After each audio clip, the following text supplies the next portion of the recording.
Halo guys, gue Hani dari Teknik Geologi 2020. dan gue Sadan dari Teknik Geologi 2020. Oke, pada Galvlog kali ini kita bakal membahas mengenai batuan. Mulai dari pengertian batuan, jenis-jenis batuan, cara mendeskripsikan batuan dengan benar, serta contoh-contoh batuannya nih Sadan. Oke Han, sebelum bahas lebih lanjut tentang batuan nih, lo tau gak sih pengertian batuan itu apa Han? Oke, batuan itu adalah benda padat heterogen yang terbentuk dari kumpulan mineral-mineral secara alamiah Sadan. Nah, sekarang gue nih yang mau nanya, lo tau gak jenis-jenis batuan ada berapa? Jadi Han, secara jenisnya itu, batuan itu terbagi menjadi 3, yaitu ada batuan beku, batuan sedimen, dan batuan metamorf Han. Oke, dari ketiga jenis batuan itu, mana dulu nih yang bakal kita bahas? Mungkin kita lebih ke batuan beku dulu aja kali ya. Oke, kalau gitu pada Stay tune ya. Halo semuanya, kali ini kita akan membahas batuan beku. Oke, sebelumnya apa sih batuan beku itu? Batuan beku merupakan batuan yang berasal dari pendinginan dan kristalisasi magma, baik itu di bawah permukaan bumi ataupun di atas permukaan bumi.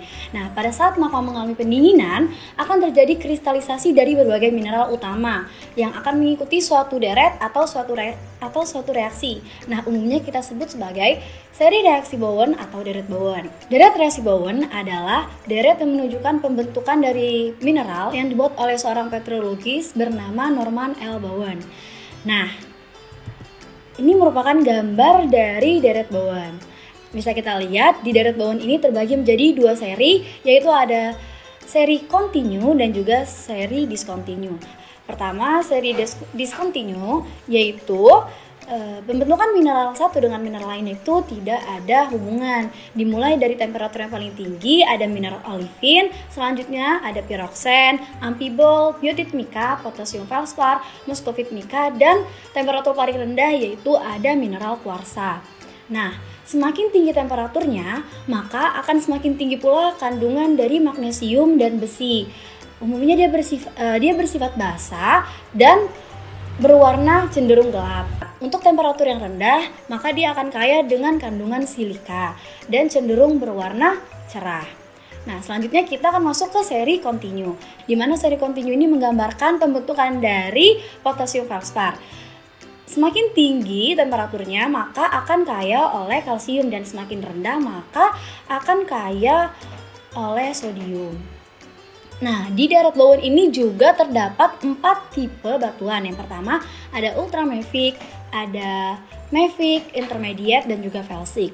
Nah, di dalam 4 tipe tadi juga terbagi dari terdiri dari berbagai jenis batuan. Itu tergantung dari proses pembentukan batuan tersebut.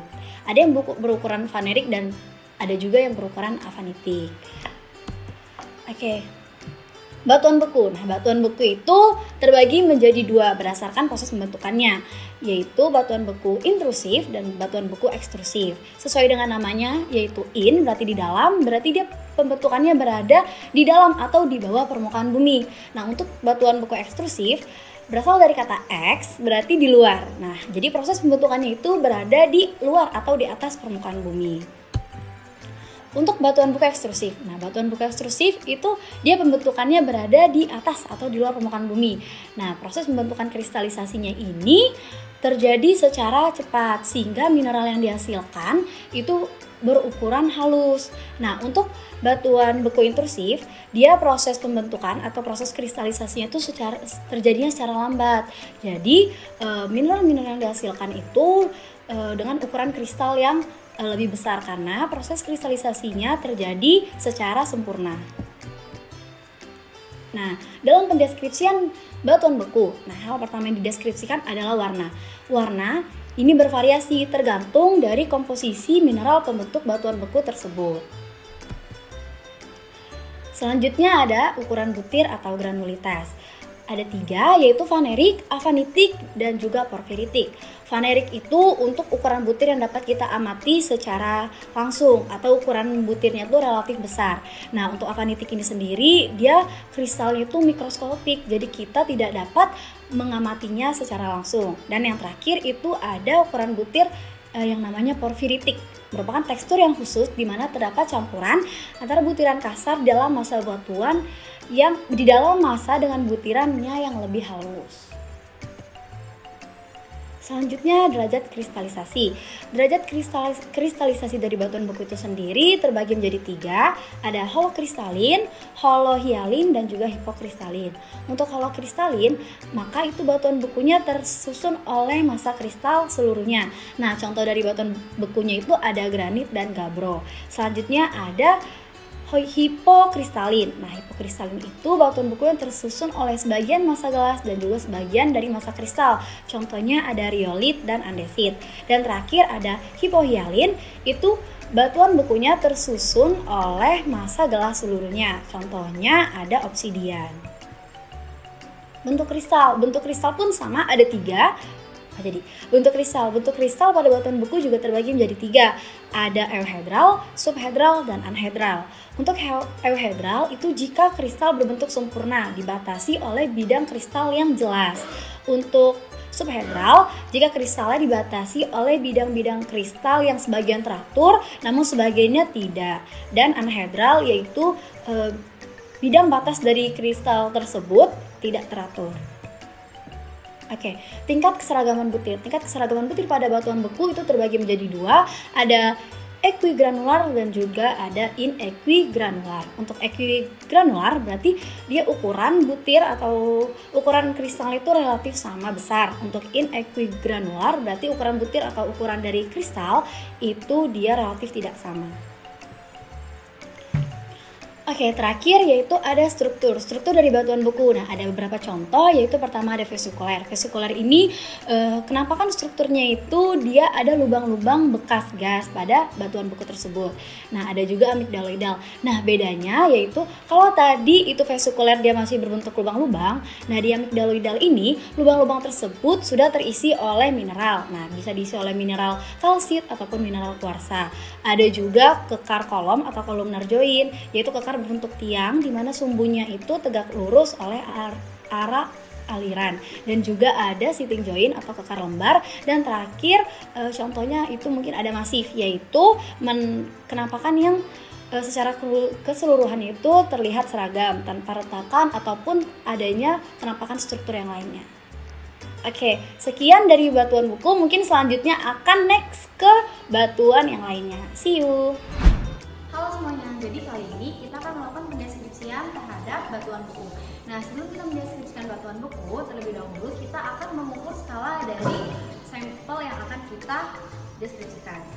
Nah, di sini aku menggunakan penggaris untuk mengukur panjang dan lebarnya. Di sini kita peroleh panjangnya yaitu 8 cm dengan lebar 4,5 cm. Oke, selanjutnya kita akan melakukan pendeskripsian. Pertama, warna dari sampel batuan beku ini yaitu abu-abu.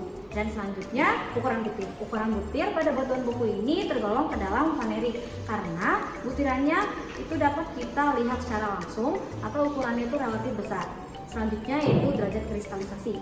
Nah, karena batuan beku ini tersusun dari seluruhnya massa kristal, maka derajat kristalisasinya tergolong ke dalam hipokristalin.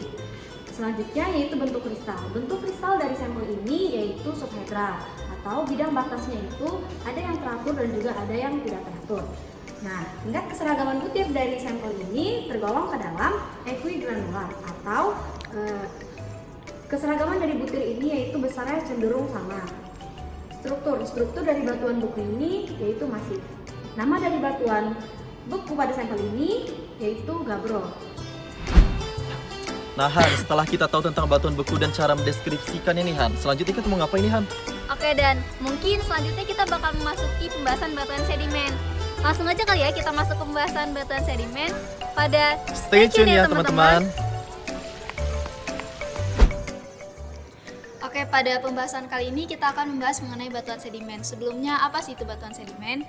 Batuan sedimen adalah batuan yang terbentuk dari batuan asal, baik itu batuan beku, batuan metamorf, ataupun batuan sedimen itu sendiri yang telah mengalami proses sedimentasi. Menurut Kusumadinata tahun 1981, batuan sedimen dibagi menjadi 6 golongan, yaitu batuan sedimen detritus kasar, batuan sedimen detritus halus, batuan sedimen karbonat, silika, evaporit, dan batu bara. Yang pertama ada batuan sedimen detritus kasar, yaitu batuan sedimen yang terbentuk dari proses mekanis. Contoh batuan ini ada batu breksi, konglomerat, dan batu pasir yang berbutir kasar. Yang kedua ada batuan sedimen golongan detritus halus, yaitu batuan sedimen yang diendapkan pada daerah yang memiliki arus yang relatif tenang. Contoh dari batuan ini ada batu lempung, batu napal, batu lanau, dan batu pasir berbutir halus. Ketiga ada batuan karbonat, yaitu batuan yang mengandung mineral karbonat lebih dari 50%. Contoh dari batuan ini yaitu batu gamping. Selanjutnya batuan sedimen silika. Batuan sedimen silika yaitu batuan yang mengandung komposisi silika dan terbentuk pada proses biologi yang berasal dari kumpulan organisme bersilika. Contohnya itu ada diatom dan radiolarga. Contoh batuan ini sendiri yaitu ada batu rijang. Lalu ada batuan sedimen evaporit, yaitu batuan sedimen yang terbentuk dari hasil evaporit atau penguapan air laut. Contoh dari batuan ini yaitu ada batu gipsum.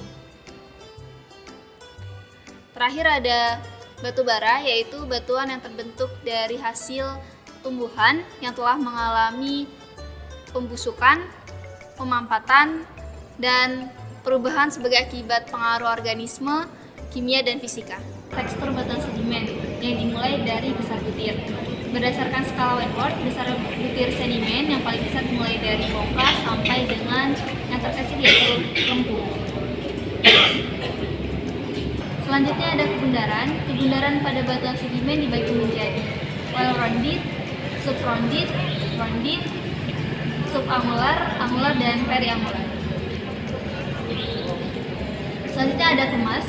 Kemas pada batuan sedimen dibagi menjadi dua, ada kemas tertutup di mana butirannya saling bersentuhan dan ada kemas terbuka di mana butirannya tidak saling bersentuhan. Selanjutnya ada pemilahan atau tingkat keseragaman besar butir. Istilah yang digunakan pada pemilahan ini ada well sorted, medium sorted, dan poorly sorted. Selanjutnya ada semen dan massa dasar, di mana semen adalah bahan yang mengikat butiran, sedangkan massa dasar adalah massa di mana butiran atau fragmen diendapkan secara bersamaan saat proses sedimentasi berlangsung. Lalu ada porositas, yaitu perbandingan jumlah rongga dengan jumlah volume batuan. Lalu ada permeabilitas, yaitu sifat batuan dalam meloloskan fluida. Pembahasan selanjutnya yaitu mengenai struktur sedimen. Struktur sedimen sendiri dibagi menjadi dua, yaitu ada struktur primer dan struktur sekunder, di mana struktur primer terbentuk pada saat proses pembentukan batuan, sedangkan struktur sekunder terbentuk setelah proses pembentukan batuan. Adapun contoh dari struktur sedimen sendiri ada pelapisan, yaitu struktur sedimen yang menampakkan pelapisan lebih dari 1 cm. Ada laminasi, yaitu struktur sedimen yang menampakkan pelapisan kurang dari 1 cm. Lalu ada graded bedding, cross bedding, flood cast, dan load cast. Oke, selanjutnya kita akan mendeskripsikan batuan sedimen. Langkah pertama yang harus dideskripsikan yaitu mengukur panjang dan lebar dari batuan ini.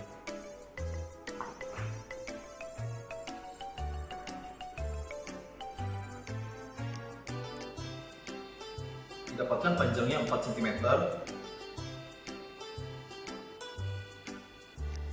dan lebarnya 2 cm.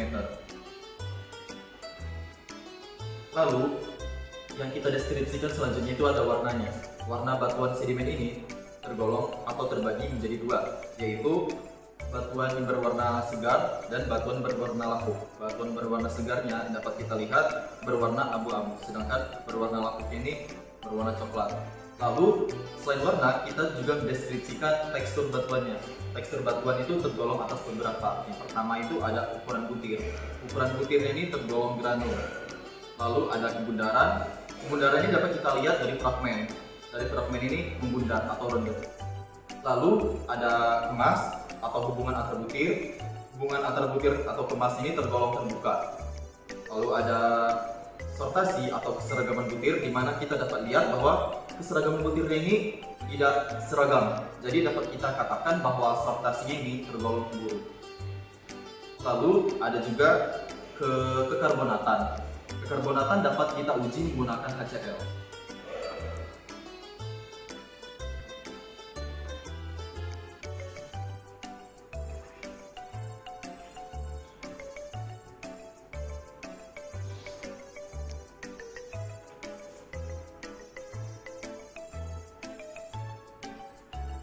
Setelah saya uji menggunakan HCl, terlihat bahwa batuan ini tidak mengecos atau tidak menimbulkan reaksi apapun. Lalu, pada batuan ini juga terdapat struktur, di mana struktur batuan ini tergolong masif karena dia tidak memiliki struktur khas pada batuannya. Selain itu juga kita akan mendeskripsikan komposisi mineral pada batuannya. Komposisi mineral pada batuan ini tergolong menjadi 3, yaitu ada fragmen, matriks, dan semen. Di mana pada fragmennya ini berkomposisi kuarsa dan feldspat. Lalu ada matriksnya ini berkomposisi pasir halus, dan ada semen berkomposisi silika. Oke, itu deskripsi dari batuan ini. Maka dapat disimpulkan bahwa nama batuan ini ialah konglomerat. Oke Dan, kan kita sudah membahas tentang batuan beku dan batuan sedimen nih. Selanjutnya kita bakal bahas apa lagi nih? Oke, selanjutnya kita akan langsung ke batuan metamorf. Oke, kalau gitu tetap Stay tune ya teman-teman. Baiklah, pembahasan kita yang terakhir yaitu mengenai batuan metamorf. Nah, batuan metamorf itu sendiri merupakan batuan yang berasal dari batuan beku maupun batuan sedimen yang mengalami perubahan temperatur dan tekanan secara bersamaan. Nah, perubahan ini mengakibatkan terjadinya juga pada perubahan tekstur batuan metamorf sendiri dan mineralnya. Nah, batuan metamorf itu sendiri berdasarkan zona pembentukannya terbagi menjadi 3, yaitu ada zona yang metamorfisme kontak, kemudian burial, juga metamorfisme regional. Nah, untuk batuan metamorfisme kontak itu merupakan batuan yang terbentuk di zona yang dekat dengan intrusi batuan beku, di mana temperaturnya yaitu cenderung lebih tinggi, juga batuan yang berbutir halus juga disertai dengan adanya foliasi pada batuan tersebut. Kemudian untuk zona pembentukan batuan metamorf yang itu regional, zona ini berada di dekat zona subduksi, di mana terjadinya tumbukan antara dua lempeng, baik benua dengan benua maupun benua dengan samudra. Nah, tingkat deformasi pada batuan pada zona ini termasuk tingkat deformasi yang tergolong tinggi. Nah, tingkat foliasi yang dihasilkan juga pada zona regional ini juga tergolong cukup baik. Kemudian untuk zona pembentukan batuan metamorf yang terakhir yaitu zona metamorfisme burial. Nah, untuk zona metamorfisme burial ini merupakan zona di mana batuan metamorfisme terbentuk pada suhu di atas 300 derajat Celcius dengan kedalaman tertentu. Nah, batuan yang dihasilkan pada zona ini mengalami rekristalisasi dan umumnya tidak menunjukkan adanya struktur foliasi. Baiklah, ini merupakan gambaran dari beberapa zona yang telah disebutkan tadi. Berikutnya, dalam pembentukan batuan metamorf itu sendiri memiliki beberapa derajat metamorfisme. Nah, derajat ini berdasarkan oleh temperatur dan juga tekanan, di mana berdasarkan temperatur dan tekanan tertentu akan membagi beberapa derajat metamorfismenya seperti diagenesis, kemudian low grade, intermediate grade, sampai ke high grade. Contohnya adalah batuan metamorfisme dengan temperatur 0 sampai 200 derajat dengan kedalaman 0 sampai 300 derajat akan tergolong kepada derajat metamorfisme yang diagenesis. Kemudian untuk tekstur dari batuan metamorf itu sendiri merupakan tekstur yang menunjukkan kenampakan ukuran butir, bentuk, serta orientasi dari butiran yang ada di batuan metamorf itu sendiri. Contohnya ada idioblastik, ipidioblastik, dan xenoblastik. Untuk idioblastik merupakan bentuk mineral pada batuan metamorf yang berbentuk euhedral. Kemudian untuk hipidioblastik merupakan bentuk mineral pada batuan metamorf yang menunjukkan bentuk subhedral. Dan yang terakhir merupakan xenoblastik, merupakan bentuk mineral penyusun batuan metamorf yang berbentuk anhedral. Baiklah, tadi merupakan tekstur dari batuan metamorf. Sekarang kita akan membahas mengenai struktur yang ada pada batuan metamorf. Nah, struktur yang ada pada batuan metamorf itu sendiri terbagi menjadi dua, yaitu ada yang foliasi dan non-foliasi. Untuk struktur foliasi sendiri secara umum terbagi menjadi 4. Yang pertama ada slatic cleavage, kemudian ada schistosik, pilitik, dan juga gneissic. Nah, untuk struktur yang non-foliasi sendiri itu terbagi menjadi 4. Itu ada hornfelsik, kemudian ada milonitik, kemudian ada kataklasik, dan terakhir ada filonitik. Baiklah, itu merupakan materi mengenai batuan metamorf. See you! Sekarang kita akan mendeskripsikan batuan metamorf. Sebelum kita mendeskripsikan batuan ini, kita ukur terlebih dahulu panjang dan lebar dari batuan ini.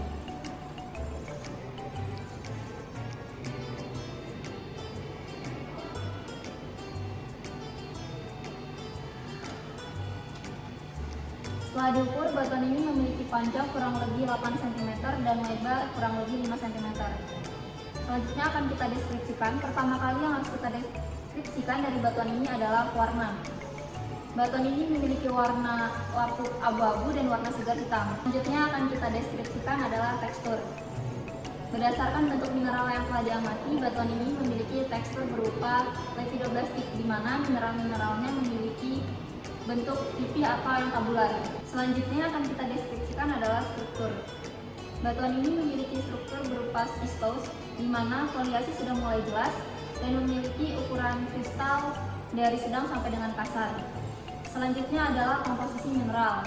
Batuan ini memiliki komposisi mineral berupa muskovit dan kuarsa. Batuan ini memiliki jenis metamorfisme berupa regional, yaitu di mana proses metamorfismenya dipengaruhi oleh suhu dan tekanan yang tinggi. Berdasarkan deskripsi yang telah kita lakukan, dapat diketahui bahwa batuan ini memiliki nama situsmita. Oke, demikian GL Vlog kali ini. Semoga apa yang telah disampaikan dapat bermanfaat untuk kita semua. Apabila terdapat kata-kata yang salah dalam penyampaian materi, kami mohon maaf. Sampai jumpa di GL Vlog yang selanjutnya. Bye-bye.